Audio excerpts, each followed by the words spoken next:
Fine. How are you? Doing good, doing good. I remember an episode, Flashback. Yes. That was a really good episode. I really liked it, enjoyed it, with George Takei, if I remember. That's right. Could you talk a bit about how that came about and why we didn't see more of Tuvok and Chakotay, who I really liked also in Voyager, more character development? Thank you. Oh my. That was written by Brandon Braga. At the time, he put that story together. And at the time he did that, he was also writing First Contact, the feature film. And don't ask me how he could do all of that at the same time. He's absolutely amazing, that guy. But I thought Flashback was a brilliant idea. And when we shot the episode, we actually recreated that scene. We created that scene that was in the feature film. To go ahead, instead of just using the footage from the movie, which we could have used, we actually reshot all that sequence. And it was pretty neat, from his perspective though. And it was very great. It was great to work with George. He's a wonderful guy. He lives not that far from me in Los Angeles. I've known him for years. He's a very good friend, and he does very good work. So it was an unusual piece. It was a very cool story to give me a backstory as a character. It was wonderful to work me into the bridge of a movie that had already been filmed and already been shown. And to recreate that sequence, that was genius in my part. I think that was absolute genius to put that together like they did. As far as the storylines for the characters, there's 9 of us on Voyager, so you know it's kind of a dice roll as to which episodes are going to come up. The writers always have 3 or 4 or 5 ideas at the same time, and then they'll sit around and they'll pitch the ideas to each other and to the executive producer, and that's how they come up with which stories are going to be what. So they may have had a couple of episodes where Chakotay and I had more to do, but they may have just gotten, you know, nixed or chosen something else over those, and they just never did them. So, you know, each character is going to have their own storylines, and they would have come up with something. For my storylines were always involving, and many times involved, being someplace else with other characters who weren't part of the Voyager crew. There was the love story Gravity on the planet. There was Innocence, where I was on the planet with the children. Ethan Phillips and myself had a couple of episodes that were pretty involved. So I mean, at the end of the day, and also Meld, the character, the alien, it's not Bajorian. What's the guy? What was he? Brad Dourif. He played the character in Meld. I can't remember what his character was. The Dark Guys. Is it Bajorian? No, it's not Bajorian. Betazoid, that's it. So those characters are the ones that I had my storylines with, more so than the characters on the actual ship. Flashback with the captain was a pretty involved one. And then I had several with Ethan Phillips that we did, Rise, and a couple of others that were pretty cool. So that's what they decided to come up with for me, you know. And that's how that worked out. Yes, another question? Hey Tim. Yes. By the way, loving the music still, keep it up. Thank you very much, man. Thank you. On the show, in terms of the set pieces, what's Yes. the best or worst thing that's ever happened? You know, like walking into the doors or stuff falling over. You know, what's the best memory you got? We did walk into a few doors because somebody pulls those doors. You're not by a machine. It's somebody back there with a rope, and they actually pull the doors open, and they have to be listening to the cues, and they sometimes have a little monitor back there with them, so they can watch and see where we are to time it out. And sometimes they're not paying attention, so I banged into the doors a couple of times on the bridge.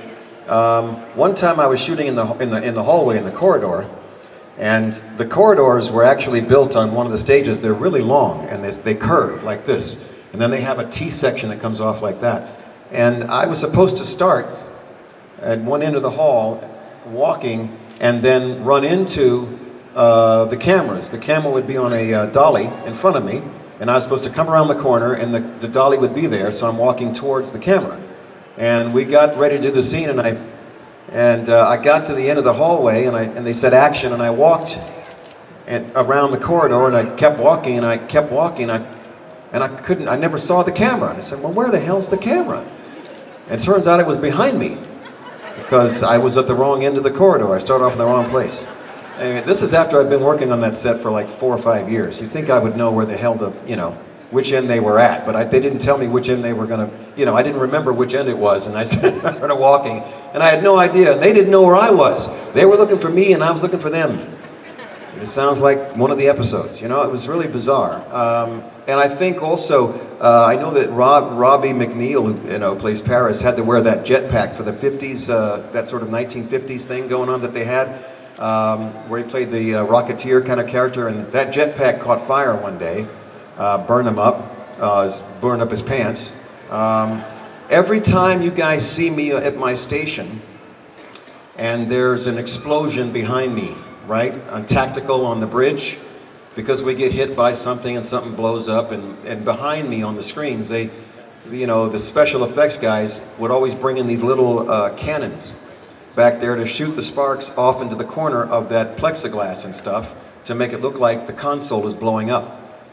Well, I'm standing right in front of those things, and every time they did it, and they did it a lot, they would tell me, yeah, don't worry, this is gonna go over here, it's gonna bounce off of there, and everything's cool. You're fine. You don't have to worry about anything. Every time they said the same thing. Don't worry. It's just gonna go over here, and this one's gonna go that way, and you're gonna be okay. Don't worry about anything. No, man. No. Every single time they said action, that thing went off, the sparks landed on my chair and burnt my ass. Every single time. Every single time. I came to expect it. He would just tell me that, and I said, yeah, okay, whatever, man. Don't worry, yeah, it's gonna, yeah, whatever, okay. Sure enough, boom, and I had to, if I had to have lines, I had to say them while my ass was still smoking back there. Because the stupids, we'd load the thing with that much gunpowder, would come across and bounce off, and then the sparks, all those little bright sparkly things, would land in my chair, and they're still sparkling when they hit the chair. They're still hot. So I'm back there with you know, every single time, without question. But that was the stuff that happened often for me, because I'm standing back there and I can't go anywhere because I'm stuck there. So, and the camera's gonna be on me because they're shooting that bit. So it's always on me. So I had to always pretend that it wasn't hurting until I got done, I had to wipe it off. So for me, otherwise, I think I didn't have any other mishaps, you know, myself. I know there's one time I wanted to, before we finished shooting this series, we were nearing the last couple of episodes of the show, and I wanted to do one more practical joke. I just wanted to do one on the bridge. I didn't get a chance to do it. I was that close. Because I needed a scene where I come out of the turbo lift onto the bridge, just by myself. And I think there was one scene, they had one scene where I was going to do that, except that we didn't have time, or we were in a hurry, and I couldn't get the pieces together that I wanted to do. I wanted to come out, I wanted to go to the wardrobe department and the hair department, and maybe makeup, I'm not sure, but I wanted to get, I wanted the turbo lift doors to open up, and I wanted to come out in a big afro wig, all the way, and a gold tooth, and I wanted to do like a James Brown R&B sort of thing. And I just never got the chance to do it. I tried, believe me, I tried. And I'm sure they would have appreciated that.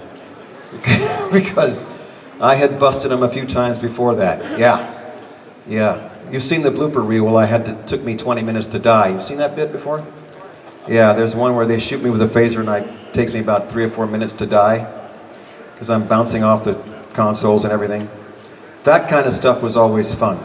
It was always fun, because I never would tell the director, you know, or I would tell the other actors either. I would just tell the cameraman. I made sure I told him, just keep rolling. I would just go over to Doug and say, Doug, whatever happens, just keep rolling. And Doug would look at me and smile, because he knew what that meant. He knew what that was all about. Yeah, we were going to have some fun. Who's up next? You? Hello, Tim. Yes.